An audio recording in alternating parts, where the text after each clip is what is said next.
जवाहरलाल नेहरू के बारे में मशहूर था कि वो न तो कभी सार्वजनिक तौर पर रोते थे और न ही किसी दूसरे को इस तरह रोना पसंद करते थे। लेकिन 27 जनवरी 1963 को जब लता मंगेशकर ने कवि प्रदीप का लिखा हुआ गाना गाया तो वो अपने आंसू नहीं रोक पाए। वो गाना था ऐ मेरे वतन के लोगों, कुछ इस टाइप से बोल थे जिनके। गाने के बाद लता स्टेज के पीछे कॉफ़ी पी रही थी। तभी निर्देशक महबूब खान ने लता से आकर कहा कि तुम्हें पंडित जी बुला रहे हैं। महबूब ने लता को नेहरू के सामने ले जाकर कहा कि ये रही हमारी लता, आपको कैसा लगा इसका गाना?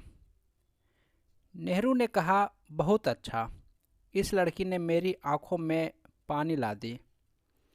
और उन्होंने लता को गले लगा लिया। फौरन ही इस गाने के मास्टर टेप को विविध भारती के स्टेशन पहुंचाया गया और रिकॉर्ड समय में HMB उस गाने का रिकॉर्ड बनवाकर बाजार में ले आया। देखते देखते ये गाना एक तरह का नेशनल गीत सा बन गया। 1949 में अंदाज रिलीज होने के बाद से संगीत चार्ट के टॉप 5 में हमेशा लता मंगेशकर का ही नाम रहे।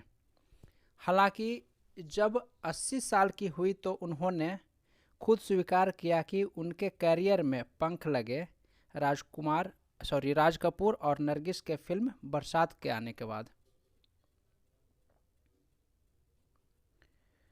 लता के गाने का शुरुआत 5 साल के उम्र में हुई थी।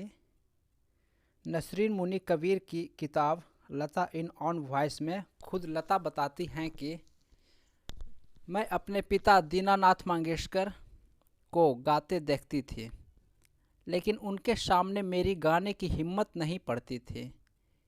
एक बार वो अपने एक शागिर्द को गाने का अभ्यास करा रहे थे। थोड़ी देर के लिए वो कमरे से बाहर चले गए और मैं बाहर खेल रही थी। मैंने बाबा के शिष्य को गाते हुए सुना। मुझे लगा कि लड़का ढंग से नहीं गा रहा है। मैं उसके पास गई और उसके सामने गाकर बताई कि इसे इस तरह से गाया जाता है। जब मेरे पिता वापस आए तो उन्होंने दरवाजे के पीछे से मुझे गाते हुए सुना। उन्होंने मेरी माँ को बुलाकर कहा, हमें ये पता नहीं था कि हमारे घर में एक अच्छी गायिका है।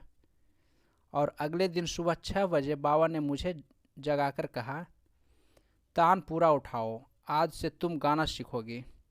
और यहाँ से ही इनकी गायकी की शुरुआत होती है। लता मंगेशकर क्रिकेट की बहुत शौकीन थी। उन्होंने पहली बार 1946 में मुंबई के बेब्रॉन स्टेशन में टेस्ट मैच देखा था। उन्होंने एक बार इंग्लैंड में ओवल मैदान पर इंडिया और पाकिस्तान के बीच भी एक टेस्ट मैच देखा था। लता मंगेशकर के पास कारों का अच्छा कलेक्शन था।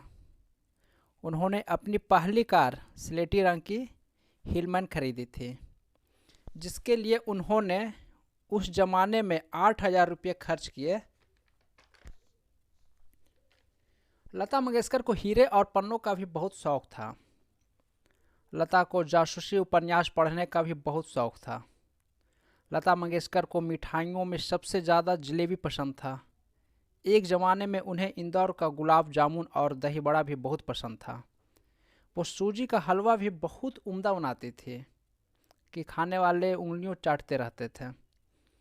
कम लोग सोच सकते हैं कि लता मंगेशकर को गोलगप्पे बहुत पसंद थी। उन्हें नींबू का अचार और ज्वार की रोटी भी बहुत अच्छी लगती थी। आज भारत में लता मंगेशकर को पूजने की हद तक प्यार किया जाता है। बहुत से लोग उनके आवाज़ को ईश्वर का सबसे बड़ा उपहार मानते हैं। लता को फिल्मों का सबसे बड़ा सम्मान दादा साहेब फाल्के पुरस्कार से 1989 और भारत रत्न सर्वोच्च नागरिक पुरस्कार भारत रत्न से